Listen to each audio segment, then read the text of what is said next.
after the first film, I mean, were you just on board to do another one, or did you kind of want to ensure that it was the right material and going in the right direction?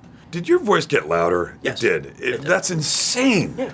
That was As I talk, it gets louder. That was incredible. That was like you turned up the volume as soon as you started talking. I want to make I'm sure sorry. everybody's hearing this. I know, that was amazing.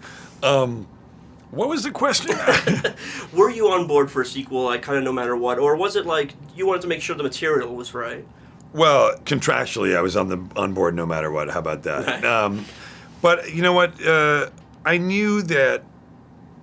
I knew that after the first film, I think that we all understood that there were a lot of elements and a lot of things about the Turtles and about their sort of story and a lot of elements in the Turtle canon that we wanted to explore, that even more that we probably could have done more with in the first film. And when we knew that we had the opportunity to do another one, it was kind of like, great, here we go. We can make this and really expand the world. And I think that we did a really good job, bringing in all these new characters and opening it up.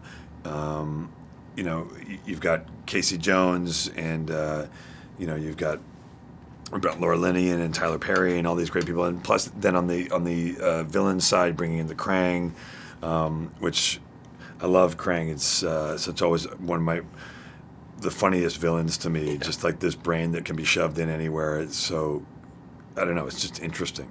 And to really expand the world and kind of kick it into another gear has been fun. And I think it's a really fun movie. I actually think it's the best of the Teenage Mutant Ninja Turtle movies. Yeah. Talk a little bit about the chemistry that you have on this one now with Megan and the four guys. I mean, have you gotten more used to working with those guys in the suits and everything? Yeah, for sure. But you even in the middle of the scene, you always have that thing you get used to, looking up to the ping pong balls at the top of their heads. Because you want to look them in the eye when you're talking to them. But, we definitely have a sort of a shorthand now, which is great.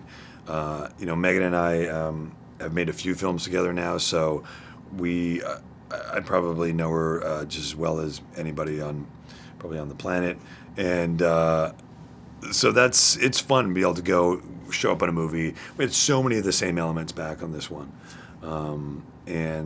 So it's great to be able to come back and just kind of get right into it. And you have two movies coming out on the same date. You have Yeah. Pop Star. I mean, what is that? That's a unique situation. I think so. Yeah. I mean, I've only got a small couple little bits in Pop Star, but I'm excited for people to see that too. I love those guys, and I love Andy and Akiva and Yorm, and those guys are the best. And so I hope that people go and see their film as well. I hope that Ninja Turtles sells out everywhere, and then everybody else goes and sees Pop Star.